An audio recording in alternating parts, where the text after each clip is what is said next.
Hello friends, welcome to Learnology. Today I am here to tell you about a very important topic. Today's topic of our discussion is urinary ferrous tubule, which is also called nephron.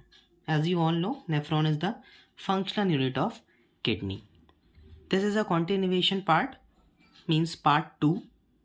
इसके पहले मैंने part 1 इसी channel पे cover किया है. उस पर हमने स्ट्रक्चर ऑफ किडनी देखा था डिटेल्ड बेसिस पे, एंड ब्लड कोआगुलेशन भी इसी चैनल पे मैंने कवर किया है.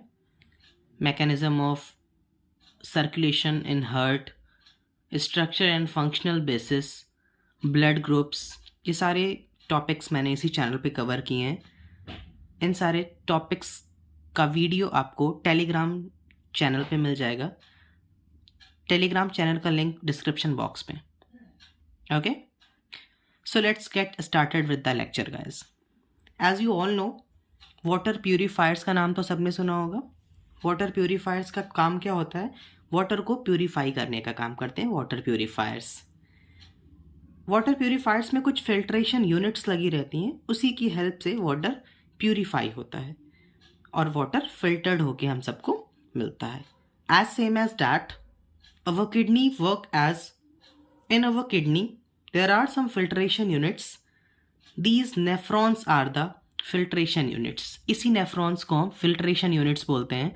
ब्लड को फिल्टर करने का काम किसका होता है? These nephrons. बहुत सारे nephrons हमारी किडनी में प्रेजेंट होते हैं. So first of all, what is the location of nephron? nephron की लोकेशन क्या है एग्जैक्ट? वो हमारी बॉडी में प्रेजेंट कहाँ होते हैं? There are two regions of kidney, as I discussed in my previous video, that is a part 1 of excretion, that outer renal cortex and inner renal medulla. These are two positions, two locations where nephrons are found in our body. Next is your structure of nephron. As you all see in the figure, this is a structure of nephron. So structure of nephron consists of a tuft of capillaries which is called glomerulus. A tuft of capillaries which is called glomerulus. And जो भी आप ये figure में yellow portion देख रहे हो, which is a tube like structure, that is also called tubular part, renal tubule. This is all about structure of nephron. There are various parts as well. Proximal convoluted tubule, PCT, loop of Henle, which have descending limb and ascending limb, distal convoluted tubule, DCT, and last is your collecting duct. A secondary capillary network is also there, that is called vasa recta. Okay, structure of a kidney tubule. First is your Bowman's capsule. Bowman's capsule is a thin-walled, single-celled, thick epithelium cup as there. This is Bowman's capsule. Cup जैसा structure आपको दिख रहा होगा. Bowman's capsule double layered structure होता है and cup जैसा structure होता है. It is hollow. Its hollow internal space continues into the tubule. The outer concavity of the cup lodges a knot-like mass of blood capillaries called glomerulus. और ये जो आप इसमें ग्लोमेरुलस देख रहे हो, इसमें टफ्ट ऑफ कैपिलरीज मैंने जस्ट यूज़ किया था इसी वीडियो के जस्ट स्टार्टिंग में. Tuft of capillaries, that is what your glomerulus. The Bowman's capsule and glomerulus together called Malpighian capsule और रीनल कैप्सूल. वेरी इंपॉर्टेंट, यहाँ पर भी हाईलाइट करके ही लिखा है बाउमन्स कैप्सूल एंड ग्लोमेरुलस. यानी बाउमन्स कैप्सूल और ग्लोमेरुलस को हम साथ में क्या बोलते हैं? कलेक्टिवली एक टर्म से हम उसको बोलते हैं, दैट इज मेल्फिजियन कैप्सूल और renal capsule. Next is your proximal convoluted tubule. This is your proximal convoluted tubule. Okay, proximal convoluted tubule, this is your first convoluted tubule. It's a starting convoluted region of the tubule. Proximal means nearer. Proximal convoluted tubule आपका किसके पास है? Nearer to the Bowman's capsules. Bowman capsule के पास है. As the name suggests, that's why proximal convoluted tubule. Both the Bowman's capsules and the proximal convoluted part lie in the cortex. यानी Bowman's capsule और proximal convoluted tubule which is PCT, ये दोनों cortex regions में पाए जाते हैं kidney के cortex portion में पाए जाते हैं. एज अ रिजल्ट इनका जो अपीयरेंस होता है वो समवॉट डॉटेड होता है. Next is your middle U shaped part that is called loop of Henle. See in the figure, loop of Henle. ये यू शेप्ड आपको स्ट्रक्चर दिख रहा है, this is what your loop of Henle. इसका जो structure होता है वो somewhat resemble to your hair pin like shape. Hair pin like shape ये होता है. Middle U shaped part loop of Henle is a shape like a hair pin. It is not convoluted. It runs in medulla to turn back and to re-enter into the cortex to continue into the next convoluted region of the tubule. Next convoluted region क्या होगा? That is distal convoluted tubule, DCT. Distal convoluted tubule, distal convoluted tubule, DCT. Loop of Henle के बाद क्या है? Distal convoluted tubule, DCT. DCT again lying in the cortex is the end part of the kidney tubule. Distal means farther, means away from the glomerulus, farther or away from the Bowman's capsule. It opens into a collecting duct. And ये open किस में हो रहा है? Collecting duct में. ये भी एक फिगर आपको यहाँ पर given है, that is nephron. Next,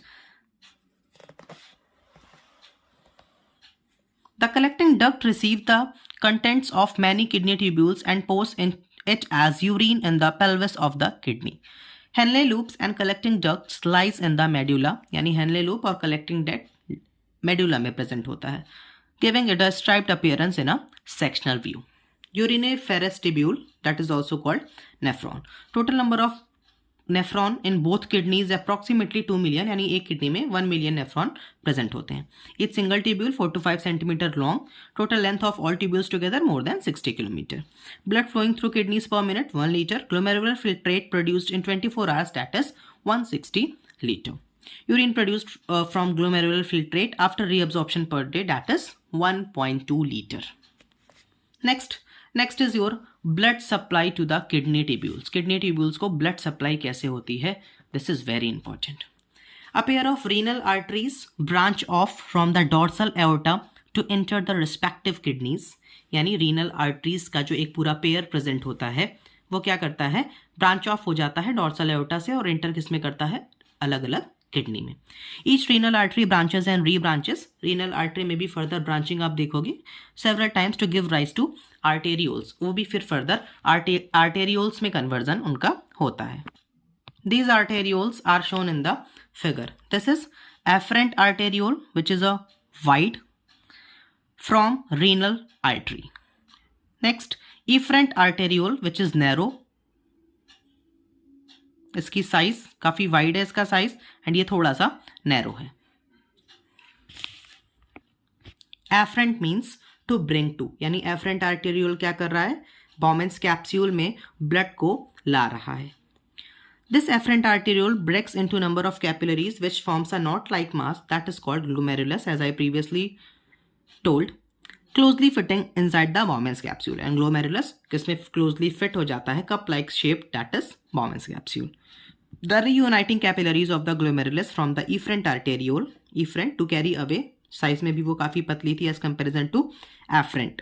The efferent arteriole after emerging from the Bowman's capsule runs a short distance to break up into a secondary capillary network. And वो किसमें break up हो जाता है? secondary capillary network में.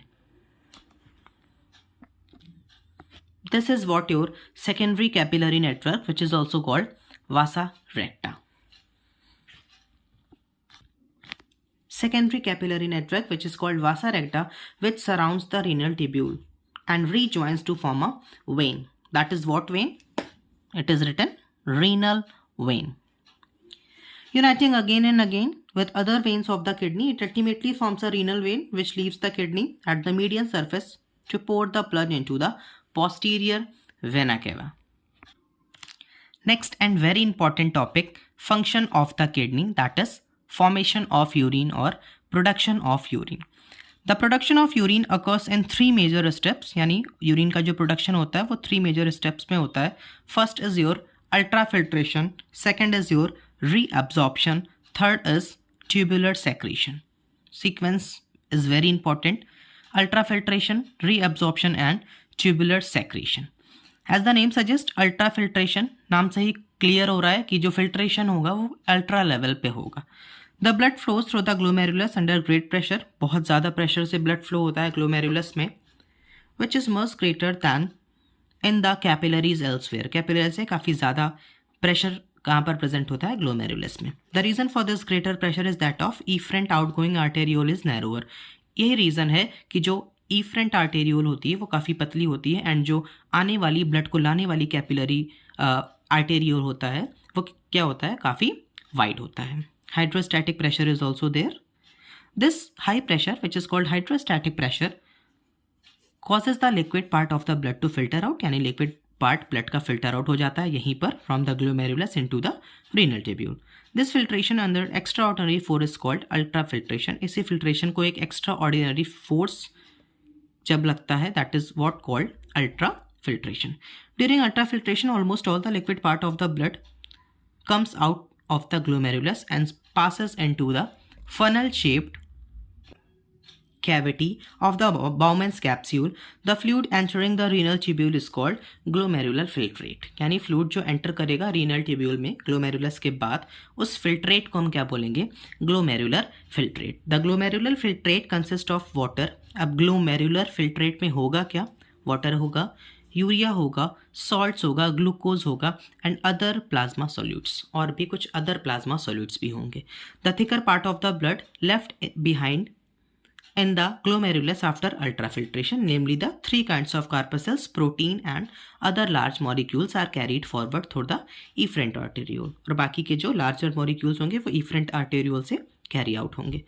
Thus the blood proceeding away from the glomerulus is relatively thick. यहाँ पर भी आप बहुत अच्छे से देख सकते हो, which is a diagrammatic sketch of one Malpighian capsule. One Malpighian capsule means Bowman's capsule and glomerulus are there. Say this everyone, very important diagram. Afferent arteriole, इसकी साइज आप देख रहे होगे काफ़ी मोटी है, एंड यहाँ पर जो टफ कैपिलरीज प्रेजेंट है that is what called glomerulus. And efferent arteriole, जब इससे ब्लड निकल रहा है तो ये जो आर्टेरियोल है इसकी साइज काफ़ी छोटी हो चुकी है. Next and second step of production of urine is reabsorption. The glomerular filtrate entering the renal tubule is not urine. अभी जो ग्लोमेरुलर फिल्ट्रेट हमको मिला है वो अभी यूरिन नहीं है, उसे हम यूरिन इस समय नहीं बोल सकते हैं. It is an extremely dilute solution. वो इस समय बहुत ज़्यादा डाइल्यूट सोल्यूशन है, containing a lot of useful materials including glucose and some salt such as those of sodium. यानी अभी भी उसमें ग्लूकोज और सोडियम प्रेजेंट है तो हम उसे यूरिन नहीं बोलेंगे. As the filtrate passes down the tubule, जैसे जैसे फिल्ट्रेट नीचे की तरफ पास होता जाएगा towards loop of Henle, DCT and then to the collecting duct, much of the water is reabsorb. थोड़ा सा ज़्यादा अमाउंट में वाटर रीअब्जॉर्ब होगा together with the useful substances, but their reabsorption is only to the extent that the normal concentration of the blood is not disturb. इतना ज़्यादा उस level पर water reabsorb होगा कि जो नॉर्मल कंसंट्रेशन है ब्लड का वो डिस्टर्ब ना हो. This is what called second step, selective reabsorption. यानी एब्जॉर्प्शन जो हो रहा है वो सेलेक्ट करके किया जा रहा है, सेलेक्टिव चीज़ों का एब्जॉर्प्शन हो रहा है. Next and last is your tubular secretion. Certain substances like potassium in the normal course and a large number of foreign chemicals including drugs like penicillin are passed into the forming urine in the DCT, distal convoluted tubule. This passage involves the activity of the cells of the tubular wall and hence it is called tubular secretion. The filtrate left after reabsorption and tubular secretion is called urine. यानी after reabsorption and tubular secretion जो filtrate बचेगा, left जो रहेगा, उसे हम urine इस समय बोल सकते हैं.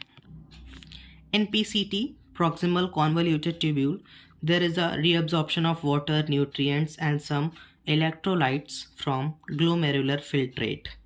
Next is your loop of Henle. Loop of Henle. It is discovered by Jacob Henle as the name. उन्हीं के नाम पर इनका loop of Henle का नाम पड़ा है. It plays a significant role in producing concentrated urine. Next is your distal convoluted tubule. It mainly reabsorbs water and sodium from filtrate. This is all about today's lecture guys.